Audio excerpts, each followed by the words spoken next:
பிஸ்மில்லாஹிர்ரஹ்மானிர்ரஹீம். அஸ்ஸலாமு அலைக்கும் வரஹ்மத்துல்லாஹி வபரகாத்துஹு. அல்ஹம்துலில்லாஹ். அல்லாஹும்ம ஸல்லி அலா முஹம்மதின் வஅலா ஆலி முஹம்மதின் வபாரிக் வஸல்லிம்.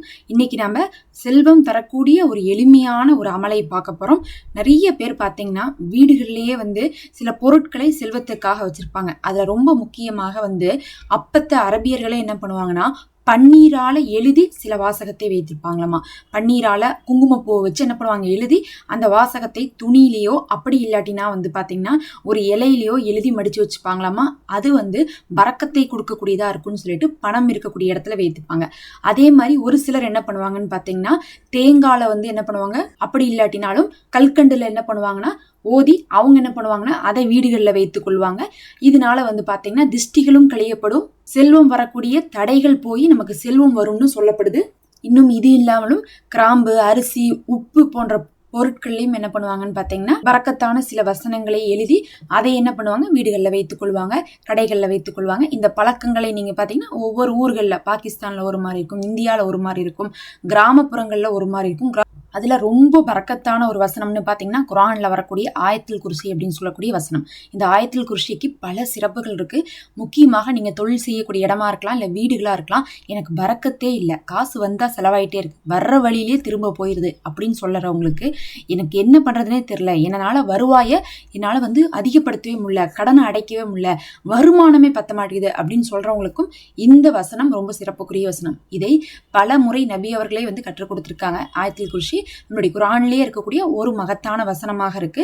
இன்னும் இந்த ஒரு ஆயத்து இருக்கு பாருங்க, இந்த ஒரு ஆயத்து ஷைத்தான் விரண்டோடக்கூடிய ஆயத்துன்னு சொல்லிட்டு ஷைத்தானே கற்றுக் கொடுக்கிறான். ஒரு சஹாபியுடைய கனவுல தோன்றி தினமும் அவர்களுடைய கடையில் இருக்கக்கூடிய பொருட்களை எடுத்துட்டு போறான்.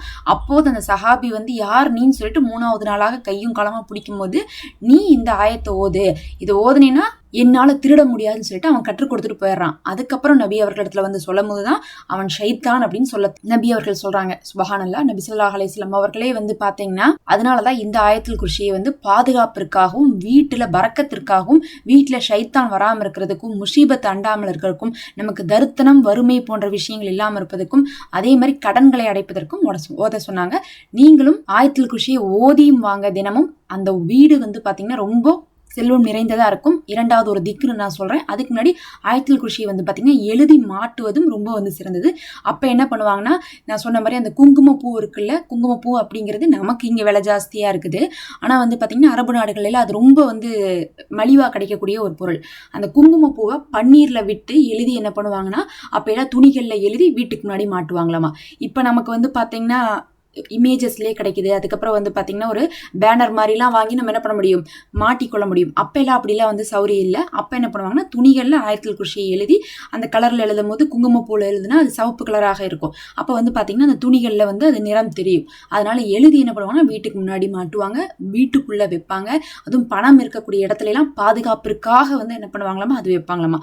அது அவங்களுக்கு பறக்கத்தை அவ்வளோ ஈட்டி கொடுத்துருக்கு. இன்னும் சொல்ல போனா கடைகள்ல இதை வச்சிருக்காங்க. நீங்க ஆயத்துல் குர்சி ஓதியும் வாங்க, ஆயத்துல் குர்சி வீட்டுல மாட்டியும் வைங்க. அதே மாதிரி அடுத்த ஒரு முக்கியமான திக்ரு, இதை எல்லாரும் விட்டுறாங்க. இந்த ஒரு திக்ரு, யா ரஸாக்கு யா கனியு யா வஹாபு யா அல்லாஹ் அப்படின்னு சொல்லக்கூடிய இந்த ஒரு இஸ்மு இருக்கு பாருங்க. இது 3 இஸ்முகள் சேர்ந்ததுடைய ஒரு இஸ்மு தான். இதுல 3மே பாத்தீங்கன்னா நம்மளுடைய செல்வத்திற்கும் ரிசுக்குக்கும் கேட்கறது. யா ரஸாக்குனா ரிசுக் அளிப்பவன், யா கனியுனா செல்வந்தன், யா வஹாபுனா தாராளமாக கொடுப்பவன். இது எல்லாமே இந்த 3மே நமக்கு செல்வத்தை அதிகமாக்கும். இதை 100 முறை ஓதிவாங்க. தினமும் எந்த நேரம் வேணா ஓதுங்க, 100 முறை ஓதிவாங்க. ஓதன கையோட யா அல்லாஹ் எனக்கு நிரப்பமான செல்வத்தை கொடுன்னு கேட்டு பாருங்க. ரொம்ப ரொம்ப பலனுள்ளதா இருக்கும். ஆயத்துல் குர்சியை வீட்டுல கண்டிப்பா வைங்க. அதுவும் வீட்டு வாசல்ல இருந்து நுழையக்கூடிய இடத்துல என்ன பண்ணுங்க, கதவுல இருந்து உள்ள நுழைஞ்சாவே தெரியற மாதிரியான இடத்துலயே ஆயத்துல் குர்சியை வைங்க. இந்த இஸ்மையும் ஓதுங்க. இந்த இஸ்மை ஓதும் போது நீங்க முன்னாடி 3 முறை செலவாத்தும் பின்னாடி 3 முறை செலவாத்தும் ஓதிக்கோங்க. இதோட சேர்ந்து அல்லாஹ்விடத்துல இஸ்திகஃபார் ஓதிட்டு இது ஓதுனா இன்னும் சிறப்பா இருக்கும். உங்களுக்கு தெரிஞ்ச எந்த இஸ்திகஃபார் வேணா ஓதலாம். இஸ்திகஃபார் துஆன்னு இருக்கு, அதை ஒரு முறை ஓதிட்டு இதை நீங்க 100 முறை ஓதலாம். அப்படி இல்லாட்டினா நீங்க அஸ்தக்ஃபிருல்லாஹ் அல்லாஹ் போன்ற வார்த்தைகளை ஓதிட்டு இதை ஓதலாம். இன்னும் பவர்ஃபுல்லா இருக்கும். இதை மட்டும் செஞ்சு பாருங்க, உங்களுக்கு நிச்சயமாக செல்வம் அதிகமாகும் இன்ஷா அல்லாஹ்.